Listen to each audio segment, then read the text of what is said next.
The storm came first, sheets of white fire tearing across the void as the little survey vessel lurched out of orbit, her engines shrieking like wounded animals. Ryland's fists clamped on the console, but nothing responded.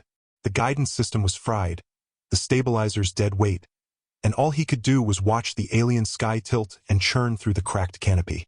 Then came the desert, vast and endless, a sweep of gold and copper dunes that seemed to drink up the falling craft.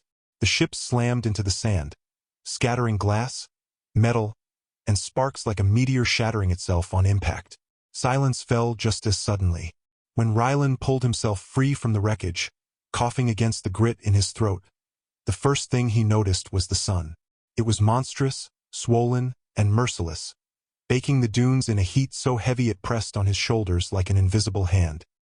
He staggered forward, one hand shielding his eyes, his boots sinking deep into a world that looked like it had never known rain. He had trained for emergencies. He knew the survival protocols drilled into every explorer of the outer survey. But this place was wrong. It felt too empty, too expectant, like a stage waiting for an audience. His ration packs were gone, torn apart by the impact. His water purifier shattered. He had only a cracked blade at his belt and the suit on his back, and already the sun was stripping away his strength with every step. But something else stirred. He wasn't alone. From the ridge above the crash site, shapes appeared, tall, elongated figures that shimmered against the waves of heat. At first, Ryland thought it was mirage, a trick of exhaustion. Then they moved, stepping down the slope with deliberate grace, and the truth tightened his throat. They were women, dozens of them, each taller than him, each with features sharpened like sculptures carved from pale stone. Their hair, flowing in strange woven braids, caught the light as if spun from gold and copper. Their eyes, wide, unblinking, shimmering with strange violet shades, were fixed entirely on him. He stumbled back, hand on his blade, but they were faster. The first of them reached him in a blink, her shadow stretching long across the sand. She circled him like a predator sizing prey.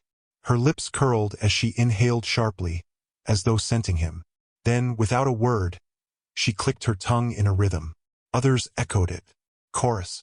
And in that chorus, Ryland felt his chest seize with dread. There was hunger in their eyes. Not the hunger of people who hadn't eaten in a day, but the hunger of a people who had lived lifetimes without something vital. A gnawing, buried desperation that now stood embodied in front of them. Ryland's mind scrambled through every database he'd studied, every contact scenario, but there was nothing. No species, no records. About an entire tribe of alien women who stared at a lone human male as though he were both miracle and meal. He tried to speak, to raise his hands, to show he wasn't a threat. The words barely left his mouth before one of them seized his arm with strength that sent shock through him. She wasn't trying to harm him, not yet, but the grip was unshakable. Another woman touched his chest with the back of her hand, her expression unreadable, her breath trembling as if she'd never felt skin like his. Then one of the women spoke. Her voice was guttural, layered with a language Ryland couldn't parse, but the tone was clear. It carried command. The others responded instantly, tightening around him in a circle, spears and blades glinting faintly in the light. His blade was stripped from him in seconds, tossed aside like junk. He was pressed to his knees, sand grinding into his palms, and all around him the women closed in. Ryland's pulse hammered. He didn't know if they would kill him, cage him, or something else far stranger. What he did know, standing under the weight of their gaze, was that his arrival was no accident in their eyes. These women had been waiting for something, for someone, for far longer than he could imagine. And now, with the crash still smoking behind him and the sun unrelenting overhead, he realized he had stepped into a story he didn't understand, one where he was not just a visitor but the center of their need. He swallowed against the dryness in his throat, staring at the woman who seemed to lead them. Her violet gaze never wavered. She leaned closer, inhaling once more, then whispered a word in her alien tongue that made the entire circle of women still, their hunger sharpened into silence. The word sounded ancient, ritualistic, final. Ryland didn't know its meaning yet, but he understood enough to know this, whatever it was meant for him. They did not kill him. That was Ryland's first realization. though the way they moved around him was far from comforting. His arms were bound with braided cords that seemed to be made from woven fibers of desert reeds, tough and almost metallic in texture. Two of the women flanked him on either side as they forced him to his feet, while others formed a tight ring, their weapons glinting like firebrands in the relentless sun. The leader, he recognized her now as their chief or matriarch, walked ahead, each stride deliberate, her towering frame almost regal in its precision. Her skin shimmered faintly under the light, and her dreadlocked hair swayed against the elaborate tribal band resting across her forehead. Every few steps, she glanced over her shoulder, her eyes catching his with an intensity that pierced through exhaustion. They marched him through the desert, the dunes swallowing the crash site behind him until it was nothing more than a shimmer on the horizon. Rylan tried to fight the ropes once, twice. Each attempt met with sharp tugs and clicks of warning from his captors. He stopped resisting. Survival training whispered in his head. Observe, adapt, wait. By the time they crested the next ridge, the sun was beginning to fall into a harsher angle. That was when he saw it, their settlement. A sea of stone and fabric sprawled across a hidden basin, half buried in sand. Towers carved into cliffsides leaned like ancient watchmen, their walls etched with swirling symbols. At the center stretched a network of tents and pavilions, rich with woven banners and bone-crafted ornaments that swayed in the desert wind. The entire place carried the weight of history, as though it had endured long before Rylan was born and would endure long after he was gone. The moment the tribe saw him, the air shifted. Women emerged from their tents, pausing in their tasks, their eyes fixed on the strange figure being dragged through their streets. Rylan felt the weight of hundreds of gazes, each filled with something he couldn't mistake. Shock, curiosity, and hunger, the same unshakable hunger he had seen in the first circle of warriors. Whispers broke out in their alien tongue, a murmur rising and falling like a wave. Some pointed, some covered their mouths, but none looked away. The guards brought him to the central square. There, a stone dais jutted from the sand, adorned with carved symbols glowing faintly in the twilight. The leader ascended the dais and raised her hand. Silence fell instantly. Then she turned and pulled Rylan forward, pushing him to his knees before the crowd. Her voice rang out in their tongue, measured, resonant, layered with command. Though he couldn't understand the words, the cadence told its own story. This was a proclamation, a declaration. Each phrase she spoke made the crowd stir, gasp, or fall silent again. And then, at the final word, a sound spread across them like a wave breaking. Cheers, roars, and something that felt disturbingly close to celebration. The leader turned back to him. She knelt, her towering frame folding gracefully until her eyes were level with his. For the first time, she spoke a single word that he could almost understand. It was thick with her accent, alien in shape, but the meaning was clear enough to freeze his breath. Male. The crowd erupted again. Rylan's mind spun. Of course. That was why they looked at him as though he were a relic. That was why their hunger seemed deeper than food. They had not seen a man, perhaps in generations. His presence here wasn't just rare. It was impossible. They unbound his wrists, not out of mercy but because escape was pointless. Everywhere he turned, women stood ready, their weapons gleaming, their stares unflinching. Still, he forced himself to stand straighter, brushing sand from his suit, refusing to show fear. The leader studied him with a sharpness that made his skin prickle.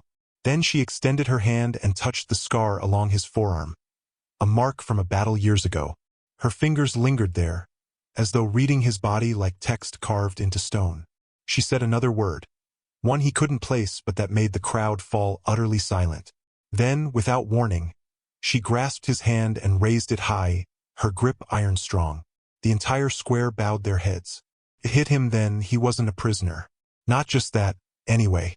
He was a prize, a resource, maybe even something more sacred. But sacred things are rarely left in peace. Rylan's stomach tightened as the leader's violet eyes met his again, her lips curling into something caught between reverence and possession.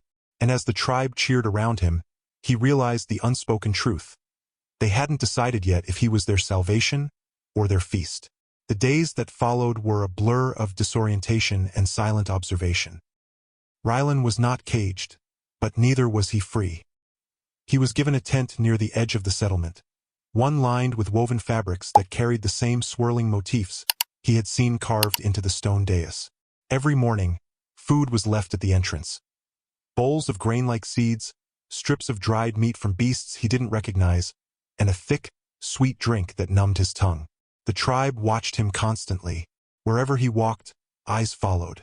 Women stopped their work to study him, whispering words he couldn't understand. Children darted closer, curious, their laughter quickly hushed by mothers who seemed torn between fear and reverence. He felt like both spectacle and prisoner, a rare animal paraded through unfamiliar streets. The matriarch, he learned her name spoken often enough to catch it, Serenia, visited him daily. She did not speak much, only gestured, her sharp gaze measuring his responses. She seemed fascinated by his scars, his muscles, even his hesitation to eat certain foods. Once, she placed a blade in his hand, watching with interest as he tested its weight, swung it once, then set it aside. A faint smile touched her lips that time, as though she were pleased. On the third evening, the silence broke. Serenia led him into a circular chamber at the heart of the settlement, its walls alive with flickering firelight. Symbols painted in ochre and crimson glowed faintly against the stone. A circle of women sat waiting, their bodies draped in ceremonial cloths, necklaces of bone and crystal hanging heavy around their necks. This was not a casual gathering, it was a council. Rylan's instincts screamed at him to stay cautious, but the air was thick with expectation. He was seated at the center, while Serenia addressed the others. Her voice was low and resonant, and though the words meant nothing to him, the weight behind them was unmistakable.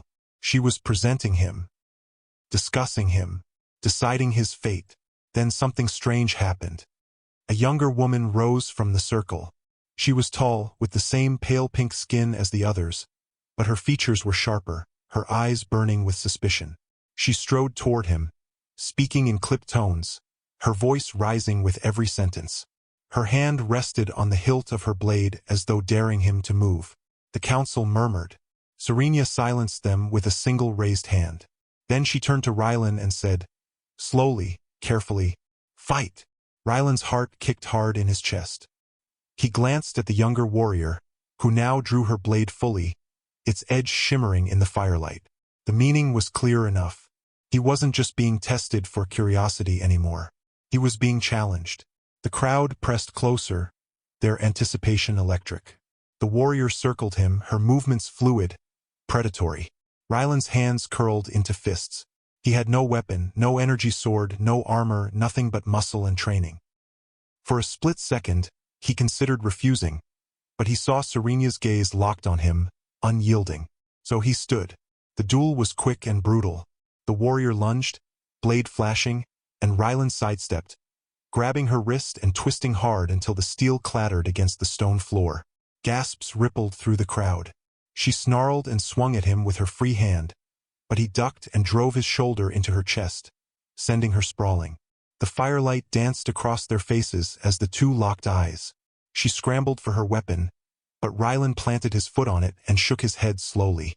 His chest heaved, sweat streaming down his back, yet he did not strike her. Instead, he extended his hand, offering her the chance to rise. The chamber went silent. The warrior hesitated, her lips curling in frustration, but something in his steady gaze broke through her pride. She clasped his hand. He pulled her to her feet, then stepped back. The council erupted in voices, some angry, others awed. Serenia, however, smiled. The duel had not been about strength alone. It was about restraint, control, and perhaps even mercy. That night, the settlement's energy shifted. Where once he had been prey, now he was something else. Not entirely accepted, but no longer dismissed as fragile. He had earned a sliver of respect. Later, as he sat alone beneath the desert stars, the heat of the day finally cooling against the sand, Serenia appeared again. She approached quietly, carrying a carved bowl of the sweet drink. She handed it to him and spoke a word he had never heard before. "Shy." He repeated it, uncertain. She touched her chest, then gestured at him. The meaning struck him, worthy. Her gaze lingered a moment longer, her expression unreadable. Then she left him there, the stars stretching endless above his head, and Rylan realized something unsettling. This wasn't merely survival anymore. He was becoming part of their story. The following days unfolded with an intensity Rylan hadn't expected. The duel had altered something fundamental in the tribe's perception of him. Women who once only whispered now approached more openly, brushing their hands across his arms as though testing the firmness of his muscles, offering him food not left at the edge of his tent, but pressed into his hands with curious smiles. Children followed him like shadows, daring each other to touch his boots or mimic his walk. It was as if the entire settlement had collectively decided he was no longer just an outsider. He was a living answer to a question unspoken for more than a century. The truth came slowly, pieced together through fragments of gestures, Serena's patient demonstrations, and the tribe's willingness to let him see things others likely never would have. Rylan discovered the absence first. There were no men, none at all. Every warrior, every elder, every child born under the brutal desert sun was female.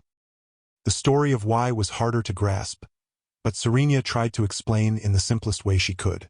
With stones, she drew a circle on the sand, pointing at it with grave reverence. Then she placed a single smaller stone outside it, pushing it away until it vanished into the shadows. The others watched with solemn faces. Rylan began to understand. The men had been gone for generations. A plague? A war? He couldn't know, but the weight of the silence that followed told him it was something catastrophic, a wound carried for over a century. Serena confirmed it with one phrase she repeated often, her voice low and bitter. 105 years. 105 years without a man. The revelation struck him harder than any blade could. The hunger in their stares, the strange reverence, the sudden shift after the duel. It all made sense now. He was not just an outsider. He was the first man they had seen in lifetimes. That night, Serena brought him to a larger gathering. The air was thick with incense, the desert wind carrying smoke that twisted like serpents into the sky. Drums beat softly in the distance, a rhythm that matched the pulse in his veins. He was seated again at the center, though this time the energy was different. The women surrounded him not with suspicion but with a fervent, almost desperate reverence. One by one they approached. Each offered something. A carved trinket, a strip of embroidered cloth, a bead from their hair. They placed these tokens before him like offerings to a deity. Their faces glowed with a mixture of awe and yearning, and Rylan realized with unease that he wasn't simply being honored, he was being claimed. When Serena stepped forward, the chamber fell silent. She did not bring a trinket. Instead, she reached out and rested her hand against his chest, directly over his heart. Her gaze bore into him, fierce and unwavering. The meaning was unmistakable. He was more than a guest, more than a fighter. He was their answer to survival itself. The others echoed the gesture, some lightly brushing his arm, others simply bowing their heads. The younger warrior who had fought him days before approached last. She knelt, lowering her head to the floor, then rose and pressed her blade flat against his open palm. Not as a threat, but as a vow. Rylan's throat tightened. He hadn't chosen this role. He hadn't asked for it. Yet here he was, caught in the gravity of their need, their desperation, their centuries of silence. That night, sleep evaded him. He sat outside his tent beneath the cold brilliance of the desert stars, the sand whispering in the wind. For the first time since his capture, fear returned, but it was not fear of harm. It was fear of what they wanted from him, of what they might do if he refused. When Serena approached in the quiet hours before dawn, she did not bring food or ceremony. She sat beside him in silence, her long dreadlock-like hair brushing the sand. After a long while, she whispered one word in their language, then repeated it carefully in his tongue. "Father." The word lingered in the air like smoke. Rylan's heart pounded. The tribe's intentions were no longer hidden, no longer masked behind ritual or restraint. He was not merely a guest or a warrior among them. He was expected to be the seed of their future. Rylan awoke to the sound of chants echoing across the dunes, deep and resonant, carrying the weight of centuries. The entire tribe was gathering, forming a circle around a great stone platform carved into the desert bedrock. Serena led him there, her expression solemn but determined. He could feel the eyes of hundreds of women fixed on him, their gazes charged with a hunger that was no longer concealed.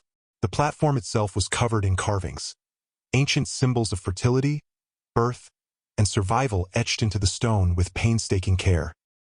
Fires burned at each corner, their smoke curling upward like prayers to the scorching sun. Rylan realized quickly that this was no ordinary gathering. This was a ceremony older than memory, and he was the unwilling centerpiece. The elders stepped forward first.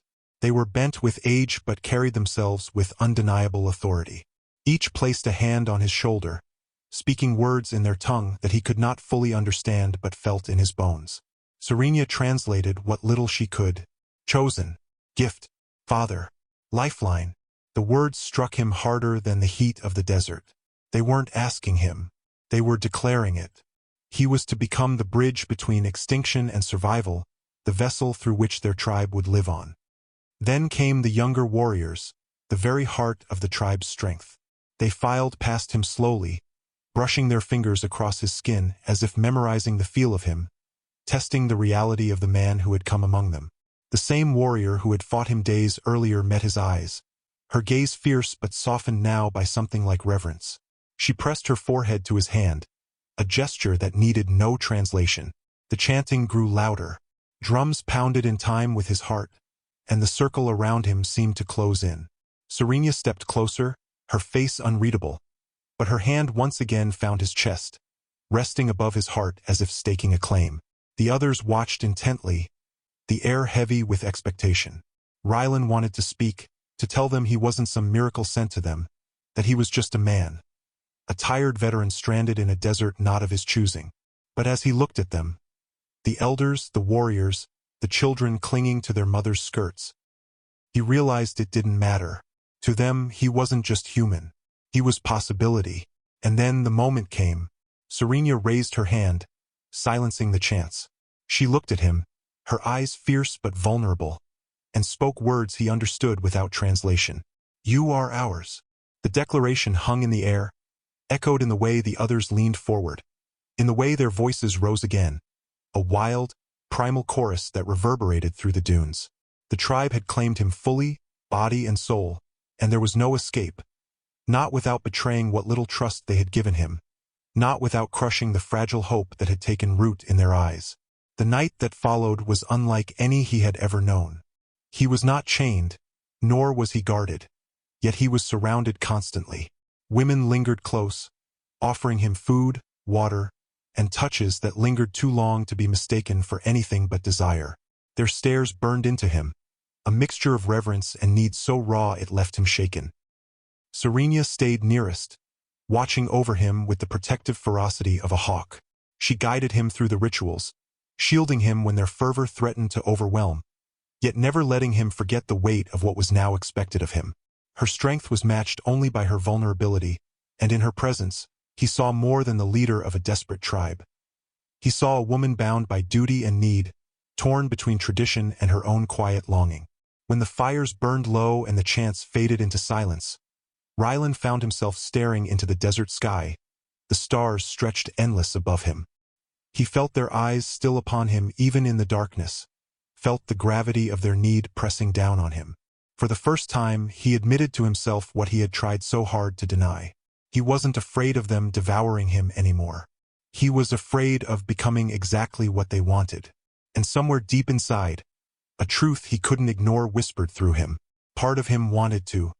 Morning broke with a violent desert wind that whipped sand across the village, rattling the bones of the ancient structures and stinging the skin like needles. Rylan stood at the edge of the tribe's encampment, gazing out at the dunes. Sleep had been fleeting, broken by the intensity of the chants, the firelight, and the weight of being declared theirs. Every time he closed his eyes, he saw their faces, hopeful, desperate, longing.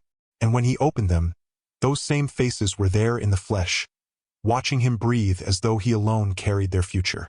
Serenia approached, her silhouette sharp against the rising sun. She carried no weapon this morning, only a clay jug of water and a strip of dried meat. She offered them without a word, and when he accepted, she crouched beside him, her hair lifting in the desert wind. "You fight what you are," she said quietly, as if testing the words. "But fight too long, and it kills you." Rylan chewed the meat slowly, staring at the sand. "I'm not what they think I am. I'm not a savior. I'm not some divine gift sent to fix this." Her lips curved in something halfway between a smile and a grimace. "You bleed. You heal. You are man. That is more than enough." It unsettled him how simple she made it sound. To her, and to the others, his existence was not a burden but a miracle. Yet to him it was a cage tightening around his every step. By midday, the tribe prepared for another ceremony. This one was different, less ancient, more practical. Warriors gathered in the center of the village with weapons at the ready. 12 carved wooden effigies were placed in a circle, each painted with streaks of black and red. Serenia explained that they represented raiders, the eternal threat that haunted the tribe's history, shadows of violence that had once nearly erased them. "You stand with us now," she told him. "If you fight, we fight with you. If you fall, we fall." The implication struck him. This wasn't just a ritual of faith. It was a pledge of unity, binding him to their survival in flesh as much as spirit. The practice battle began, a flurry of motion and sand.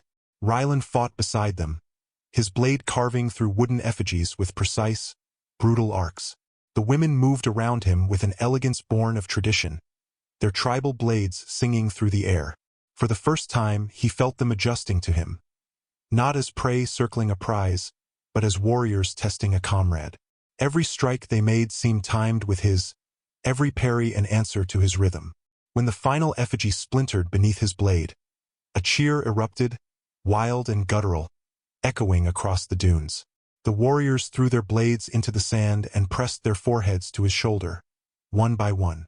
It was an oath, a recognition that he was no longer an outsider. That night, the mood shifted from tension to celebration. Fires blazed higher than before, and music filled the air, drums beating in patterns that made the earth itself feel alive beneath his feet. Women danced around the flames, their movements sharp and fluid, like blades cutting through air. They reached for him often, pulling him into the circle, laughing when he stumbled, pressing against him in ways that blurred the line between ritual and temptation. Serenia remained close, though her eyes betrayed a storm beneath her calm. She was both leader and rival in this, the one who had claimed him, yet the one most at risk of losing him to the collective hunger of her people. Rylan could feel it in the way her hand lingered on his arm, in the way she stared at the women who dared press too close. Later, as the fires dimmed and laughter softened into murmurs, she pulled him aside. Her voice was low, urgent, filled with a vulnerability she rarely allowed. "They will not stop," she said. "Every hand that touches you, every eye that watches, they will not stop. If you do not choose, they will devour you." Rylan swallowed hard. The truth of it hung between them like the dry desert air. He was already caught in the tide, pulled deeper each day.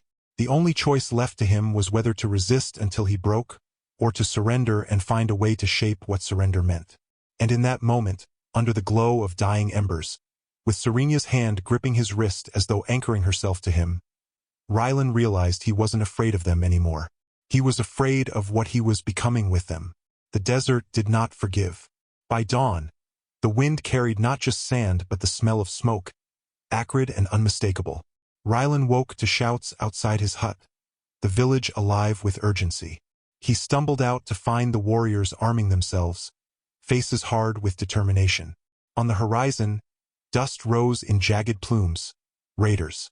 Serenia's eyes were fire as she handed him a blade. "You said you were no savior. Prove it now, not with words, but with steel."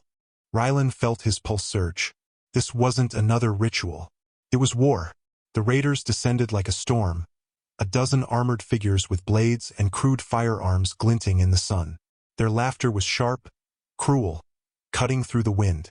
They had come for blood, for slaves, for whatever scraps of life they could tear from the tribe. The women did not flinch.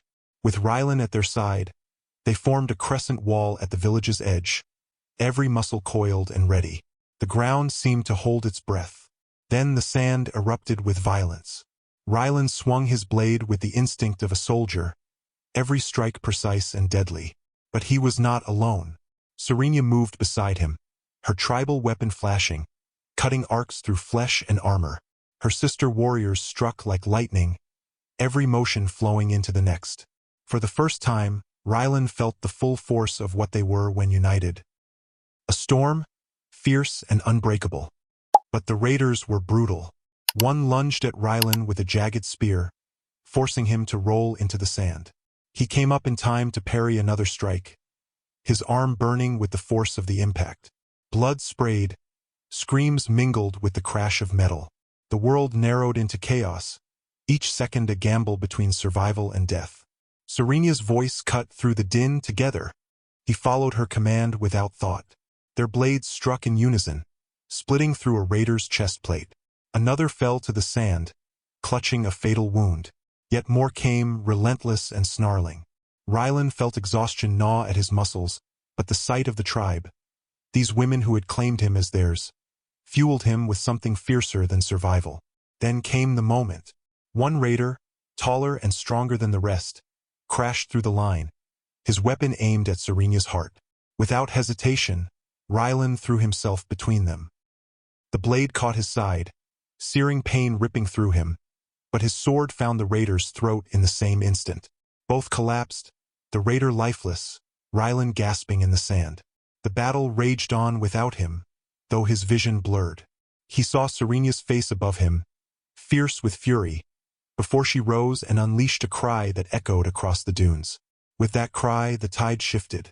The warriors pressed harder, their blades merciless, their formation unyielding.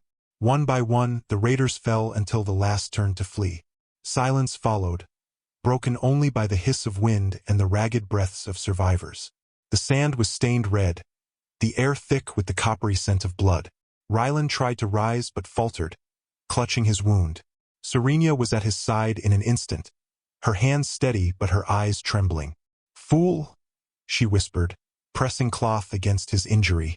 "You think we wanted a martyr? You think we asked for your death?" He managed a weak smile, tasting iron in his mouth. "No, but I couldn't let them take you." Her lips pressed together, but the tears that escaped betrayed her.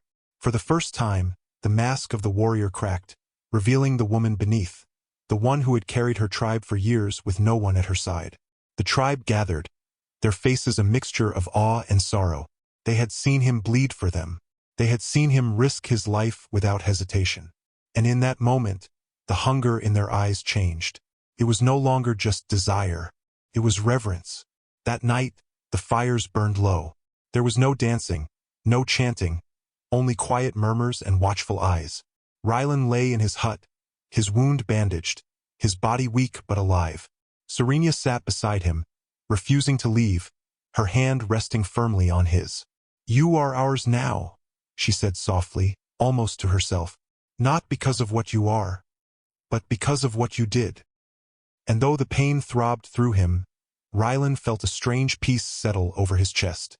For the first time since arriving, he no longer questioned whether he belonged. The tribe had claimed him, and now, in his heart, he had claimed them too. The desert sky shimmered with 1,000 stars, each one burning like a watchful eye. Rylan lay awake despite the pain, listening to the soft crackle of the fire outside, the murmurs of the tribe as they tended wounds, shared water, and counted their dead. The battle had taken its toll, yet the tribe endured. They always endured. Serenia returned to his side, her silhouette outlined by the glow of the fire. She carried a clay bowl of water and pressed it gently to his lips. "Drink," she whispered, her voice both commanding and tender. He obeyed, feeling the cool liquid ease the fire in his throat. His gaze met hers, and in the silence between them, there was more honesty than in 1,000 words. She had seen him throw his life into the storm for her. He had seen her rise like a flame, unbreakable and fierce. Something bound them now, not just survival but choice. By dawn, the tribe gathered around him. The air carried the solemn weight of ritual, but this was not like the first day when he had stumbled into their world, bewildered and vulnerable. This time, there was no hunger in their eyes, no predatory edge. Instead, there was reverence, respect.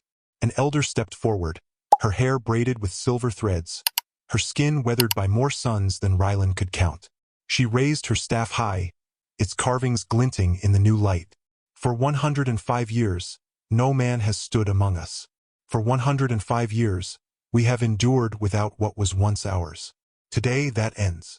The tribe bowed their heads, a wave of motion that sent goosebumps across Rylan's arms. You bled for us? The elder continued, her voice carrying across the dunes. You fought beside us. You shielded our leader with your body. That cannot be ignored. That cannot be denied. You are no longer guest. You are kin. The declaration rang like thunder. Kin. The word hit Rylan harder than any blade. Serenia turned to him, her expression unreadable, yet her eyes glistened in the sunlight. She stepped closer, her hand reaching for his. This is not choice for you alone, she said softly, only for him to hear. But I will not force you. If you want to leave, if you wish to walk away, I will give you that path. Rylan looked at her, at the tribe, at the endless sea of golden dunes stretching beyond. He thought of the world he had lost, the one that had spit him out into the void, discarded and forgotten. He thought of how empty it had felt, and then he thought of this tribe, of their strength, their scars, their fierce laughter even in the face of hunger and loss. He thought of Serenia's fire, her defiance, her quiet moments of tenderness when no one was looking. His choice was clear. I'm not leaving, he said, his voice hoarse but steady. I don't know what I can be for you, but I'll stay. I'll fight. I'll live with you. Serenia exhaled slowly, and in that moment, a smile broke across her face. A rare, raw, unguarded smile that made his chest ache more than his wound. She lifted his hand, pressing it against her chest where her heart beat strong and steady. The tribe erupted into chants, not of hunger or desperation but of triumph. The sound rolled across the desert like thunder, filling the air with something that felt eternal. As the sun climbed higher, Serenia leaned close, her forehead brushing his. Then know this, Rylan, she murmured. You are no longer alone, and neither are we. For the first time since he had stumbled into this desert, he felt it, truly felt it. He belonged. The golden sands stretched endlessly, but he no longer feared being lost in them. With Serenia and the tribe at his side, the desert was not emptiness. It was home, and so, what began as a punishment of fate turned into a story no one across the galaxy could have predicted. Rylan, the human who had stumbled into a forgotten desert, became the heartbeat of a people who had lived without men for 105 years. Where others saw weakness, he showed defiance. Where others expected him to break, he endured. But most of all, where a tribe thought they had reached the end of their history, he gave them a new beginning. It wasn't just about survival, it was about belonging, about the power of compassion and courage to rewrite destinies that seemed carved in stone. Rylan proved that sometimes, the most unlikely individual can bridge worlds thought forever divided. His story reminds us that trust is earned, loyalty is forged in fire, and love is the strongest force that can turn enemies into kin. Now, if this tale of resilience and hope moved you, I'd love for you to stick around with me. Hit that subscribe button so you'll never miss another story from the far reaches of the galaxy. Every week, we dive into adventures that test the edge of humanity and explore the bonds that can form in the strangest of places. If you enjoyed this one, don't keep it to yourself. Share it with a friend who loves sci-fi and epic survival tales. Who knows, maybe they'll see the same lesson in Rylan's journey that you did. And of course, give this video a like. It really helps more dreamers and explorers find their way to our growing community. Thanks for listening, my friends. Until next time, may your path through the stars always lead you to where you truly belong.